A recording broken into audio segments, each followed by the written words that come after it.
नमस्कार। अद्भुत, अद्वितीय, अविश्वसनीय क्षेत्र मुजफ्फरपुर से पुनः आपका स्वागत है। जब कभी भी मैं मुजफ्फरपुर की बातचीत करता हूं या फिर बिहार की, तो यह ऐसी क्रांतिकारी भूमि है जहां से न केवल बच्चों में वह योग्यता, क्षमता और समर्थता का प्रदर्शन दिखलाता है, बल्कि ये सारी चीज न केवल अनुकरणीय है बल्कि आदरणीय है और प्रत्येक जगह पर इसकी हॉरिजॉन्टल डिप्लॉयमेंट होनी चाहिए। आज जो मेरे साथ बैठे हुए मेरे अनुज हैं, अगर आप इनसे बातचीत करेंगे तो पाएंगे इनकी प्रत्येक शब्दों में मां सरस्वती की अद्भुत प्रतिभा का, ज्ञान का आशीर्वाद है। ये आज मैं संस्कार वैली में बैठा हुआ हूं। यह एक ऐसा तीर्थ स्थली है जहां से असंख्य बच्चों ने बड़े बड़े स्थानों को प्राप्त किया और उन सारे के द्रोणाचार्य, जिसे आप देख रहे हैं, कम उम्र के छोटे नन्हे बालक के रूप में ये टीचर्स हैं, लेकिन योग्यता हीरा की तरह, भले छोटे हैं लेकिन अनमोल हैं। सर से अच्छा रहेगा बाबू, एक चीज बताओ, बिहार में यह स्थिति जो लोगों को बाहर जाने पर लगता है जो लेबर क्लास है, तो बिहार के लोग लेबर ही क्लास के हैं। आपका इसके बारे में क्या सोचना है? वास्तव में बिहार क्या है? आपके यहां से मैंने देखा है कि 96% बच्चे ने सीबीएसई में प्राप्त किया है। तो वास्तव में बिहार के बारे में आप क्या सोचते हैं यहां के छात्रों को लेकर?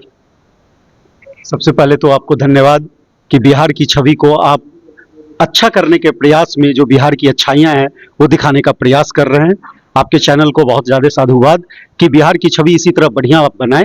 और मैं तो बस आपको ये बताना चाहूँगा कि बिहार जो एक भूमि है, वह भूमि है मेधावी छात्रों की।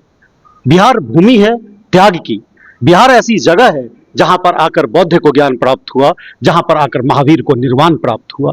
तो निस्संदेह बिहार की धरती में कुछ तो खास होगा जो महापुरुष यहाँ पर आकर के ज्ञान और निर्वाण की प्राप्ति करते हैं। और बिहार का ऐतिहासिक महत्व ही नहीं, अगर वर्तमान महत्व में भी कहा जाए तो बिहार के छात्र में वो जिजीविक्षा है कि वो कठिन से कठिन परिस्थिति में भी बेहतर परिणाम देने का प्रयास करती है। तो निस्संदेह बिहार के जो मेधावी छात्र हैं वो भारत के किसी भी जो टफ एग्जाम है उसमें वो निकालते हैं, चाहे वो आईएएस की एग्जाम हो, आईआईटी हो, नीट्स हो। आप देखेंगे तो सिलेक्शन परसेंटेज बिहार के लोगों में ज्यादा है।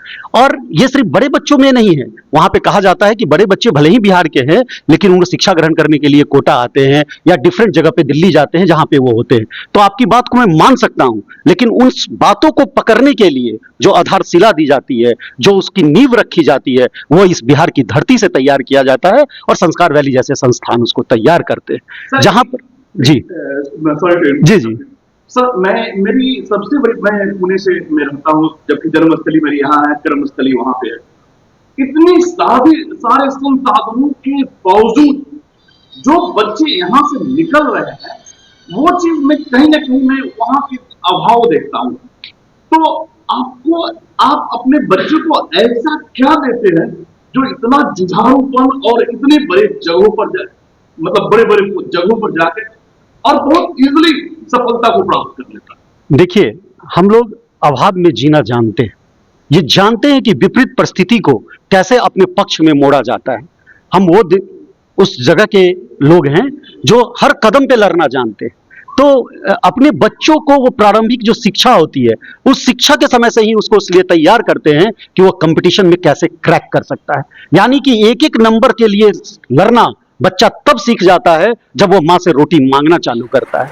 तो मुझे ऐसा लगता है कि हमारे जो बच्चे हैं वो बचपन में ही इस लायक हो जाते हैं कि वो भारत के क्या, विश्व के किसी भी कोने में आप देखें तो वो अपना परचम फैलाने के लिए तैयार रहते हैं। शिक्षकों की गुणवत्ता, ये मैं कह सकता हूं कि संसाधन सीमित हैं, लेकिन आप किसी सरकारी विद्यालय में जाएं तो वहां के शिक्षकों का समर्पण, उनका सेवा भाव और निस्वार्थ भाव से जो काम करने की कल्पना है, वो सिर्फ सरकारी पैसों के मोहताज नहीं है कि उनको जो वेतन मिल रहा है उसके लिए वो काम कर रहे हैं, सुविधाओं के लिए मोहताज नहीं है कि उनको जो सुविधा मिल रही है उसके लिए काम कर रहे हैं। उनके दिल में लग्न है कि हम उस परिवेश में जो बच्चे, जो वंचित बच्चे हैं, वो हमारे पास आते हैं तो उनको कुछ इतनी बेहतर शिक्षा प्रदान कर सके कि जिससे उनका विकास हो। और हमारी क्या धाती है, हमारी धाती है कि जब वो बच्चे बड़े बड़े जगहों पे जाके सफल होते हैं और वो आकर के हमसे मिलते हैं और आशीर्वाद लेते हैं, तो ऐसा लगता है कि उस समय जीवन में हमने सार्थकता के कुछ पहलू बिताए हैं।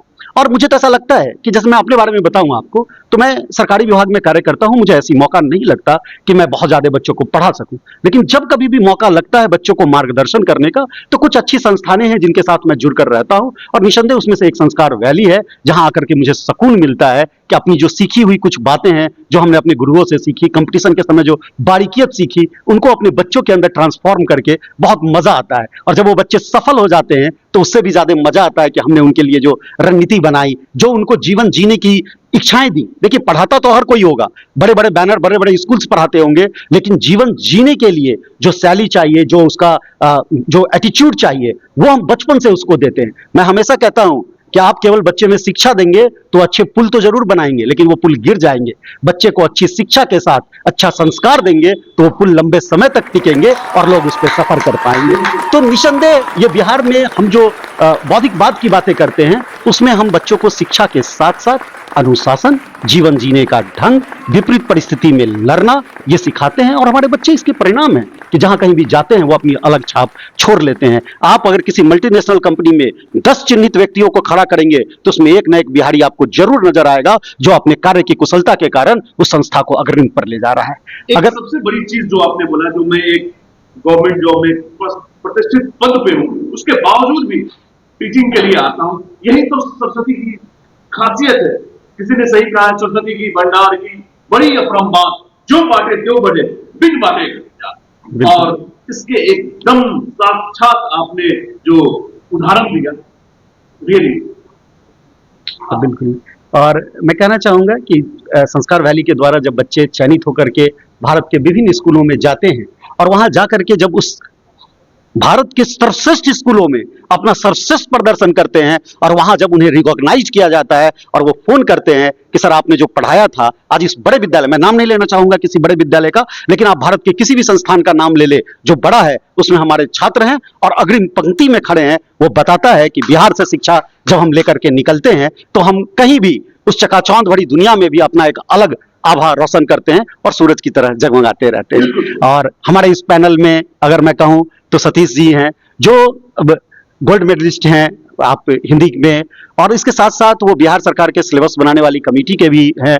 और शिक्षा के प्रति अगर इनका समर्पण देखा जाए, क्यों हम अलग हैं, ये हम आपको बताना चाहेंगे कि शिक्षा के प्रति अगर इनका समर्पण देखा जाए तो वो अद्वितीय। बच्चों को पढ़ाने के साथ साथ उसके अचौक निरीक्षण करना, बच्चे कैसे पढ़ रहे हैं, मतलब इस तरह के शिक्षक समाज में यदि उपस्थित है तो मैं ये मानता हूं कि हमारा बिहार का हर बच्चा आगे बढ़ेगा। ऐसा हो नहीं सकता है कि वो पिछड़ जाए। जहां अपने समय के पाबंदी के बाद टीचर अगर घर घर जाकर के बच्चों की अगर गुणवत्ता को देख रहे हैं तो निसंदेह बिहार बढ़ेगा ही बढ़ेगा। हमारे बगल में नवीन बैठे हुए हैं, संस्कार वैली को चलाते हैं। इतनी कम उम्र में इनकी प्रतिभा, बच्चों के प्रति समर्पण, 100% डेडिकेशन और समाज में कुछ कर गुजरने, कुछ देने की चाहत, ये बताती है कि हम बिहारी सब पर भारी हैं। और छोटे संस्थान ही क्यों नहीं हमारा हो, उस संस्थान से जब बच्चे निकलते हैं तो सूरज के समान चमकते हैं और उनके तेज में पूरा देश जो है वो चमकता है। धन्यवाद। एक सतीश साथी जी जो मेरे साथ बैठे हैं, आप योग्यता, ज्ञान अद्वितीय है। जैसा कि आपने बताया, जो सिलेबस बनाने में कार्य करते हैं, कहने का तात्पर्य संविधान लिखने का कार्य करते हैं बच्चों का। और इनकी वेशभूषा, यही तो बिहार की खासियत है, साधारण, सिंपल। शायद इसी वेशभूषा को देखकर आप भूल जाते हैं कि वेश से ज्ञान की पड़तर नहीं किया जाता और हमें आप गलत समझ लेते हैं। सतीश साथी जी वो शख्स हैं जो न केवल ड्यूटी करते हैं बल्कि रात्रि में घर घर जाकर देखते हैं बच्चों पढ़ रहे हैं या नहीं, परिवार के लोग कैसे पढ़ा रहे हैं। इनके लिए कुछ भी बोलना सूर्य को दीपक दिखाने जैसा है। बस मैं सतीश जी से एक ही चीज पूछूंगा, आने वाले 20 साल में बिहार को कहां देख रहे हैं? धन्यवाद। सीधे आपके सवाल का जवाब दे। जो मैं सोचता हूं बिहार को बिहार के बच्चों को लेकर, और खासकर उस अंतिम बच्चे को जिसे हम कहते हैं कि वो हाशिए पर है, जो परिवेश, जो माहौल, जो वातावरण उसे प्राप्त है, और जिस वातावरण में संघर्ष करते हुए, अंजनी जी की उत्पत्ति को मैं कोट कर रहा हूं कि जब वो बच्चा अभाव में जीता है तो इतना परिपक्व हो जाता है कि वो देश के बड़े विद्यालयों के परिणाम में शीर्ष पर होता है। और जो माहौल वर्तमान परिप्रेक्ष्य में है, संघर्ष है, अभाव है, उसके बावजूद भी उसका लगन और उसके अपने प्रति ईमानदारिता यह तय करता है कि आने वाला दशक बिहार का है और बिहार पूरे भारत के लिए आदर्श और रोल मॉडल के रूप में होगा, इसमें कहीं कोई शक नहीं। मेरा व्यक्तिगत अनुभव है, मैं सिलेबस कमेटी से मैं कई मॉड्यूल बनाने में रहता हूं, राज्य प्रशिक्षक के रूप में प्रशिक्षण देता हूं, शिक्षकों को प्रशिक्षित देता हूं, बच्चों के साथ जुड़ा हुआ हूं। प्रतिभाएं कम नहीं है, केवल इच्छा शक्ति अगर बेहतर है। सरकारी स्कूल के शिक्षक इतिहास लिखते हैं, वो ऐतिहासिक स्तर पे पूरे देश में अपने नवाचार के लिए जाने जाते हैं, और उन नवाचारों से एक नई रेखा खींची जाती है, एक पंक्ति तैयार होती है। तो मुझे लगता है कि बिहार के बच्चे चाहे वो किसी क्षेत्र के हों, वो कला के हों, साहित्य के हों, गणित में हो, विज्ञान में हो, भाषा में हो, सब में समृद्ध हैं, बेहतर हैं, अच्छा कर रहे हैं। अवसर कम भी मिलेगा तो वो अवसर में तलाशना, जगह बनाना और अपनी जगह के साथ अपनी पहचान बनाना वो खूब जानते हैं। उदाहरण बगल में बैठा है, नवीन बैठा हुआ है, और मैं तो देखता हूं, मैं यहाँ आता हूं, मैं भी यहाँ एक मार्गदर्शक के रूप में जुड़ा हुआ हूं, और सरकारी स्कूल में होते हुए भी समय समय पर मैं इस विद्यालय में आता हूं। यहाँ की जो प्रतिभाएं हैं, जो शून्य से शिखर तक जाती हैं, उनको तैयार करने वाले बगल में बैठे हैं।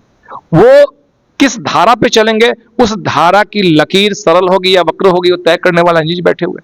तो जब ऐसे लोग समाज में है तो कोई भी अपने उद्देश्य से विफल नहीं हो सकता, वो उद्देश्य पर काम करेगा। धन्यवाद सर। इसी के साथ अंतिम जो संस्कार वैली के डायरेक्टर हैं, प्रिंसिपल हैं, जो मैं तो बोलूं मुजफ्फरपुर के द्रोणाचार्य हैं एजुकेशन के क्षेत्र में, जो आपके साथ अपनी स्कूल की जो लास्ट की जो परफॉर्मेंस है वो बताएंगे, और यह बतलाएगा इतना छोटा बच्चा बिहार का जो स्कूल चला रहा है, उसके बच्चे सीबीएसई में कहां तक पहुंच चुके हैं। यह सारी चीज बताने का सफल प्रयास करता है हमारे जमी से जुड़े हुए स्कूल टीचर कैसे हैं। सर बहुत बहुत धन्यवाद। प्लीज। पिंकू भैया को और उनके मंच को साधुवाद करते हैं, धन्यवाद करते हैं। वो संस्कार वैली के प्रांगण में आए, हम सबों के बीच उपस्थित हुए और हम सभी को मौका दिए कि हम संस्कार वैली के बारे में देश के सुप्रसिद्ध जहाँ पर भी ये मंच जाता है उन व्यक्तियों को बताएं कि हमारा संस्कार वैली किस तरह से बिहार के मंच के लिए, देश के मंच के लिए बच्चों को तैयार कर रहा है। इसके लिए मैं पिंकू भैया को बहुत बहुत धन्यवाद देता हूँ। निस्संदेह संस्कार वैली आज विगत 15 सालों के बीच में बहुत ही अच्छा स्थान मुजफ्फरपुर में अपना बनाया है, और निश्चित रूप से इसके लिए कोटि कोटि धन्यवाद अंजनी भैया को, जो हमारे मार्गदर्शक है, हमारे सलाहकार मंडल के जो सदस्य हैं सतीश कुमार साथी सतीश भैया को बहुत बहुत धन्यवाद देते हैं कि इन लोगों के मार्गदर्शन में चलकर, इनके बताए हुए रास्तों पर चल करके आज संस्कार वैली इस मुकाम को हासिल कर पाया है। आज अगर मैं देखता हूं तो शायद ही कोई ऐसा विद्यालय हो भारतवर्ष में, मैं तो मतलब जितने विद्यालय यहाँ पर है सारे विद्यालयों में हमारे बच्चे आज उपस्थित हैं। और जैसा कि अंजनी भैया ने बताया कि हर विद्यालय में बच्चा उपस्थित नहीं है, अग्रिम पंक्तियों में उपस्थित है।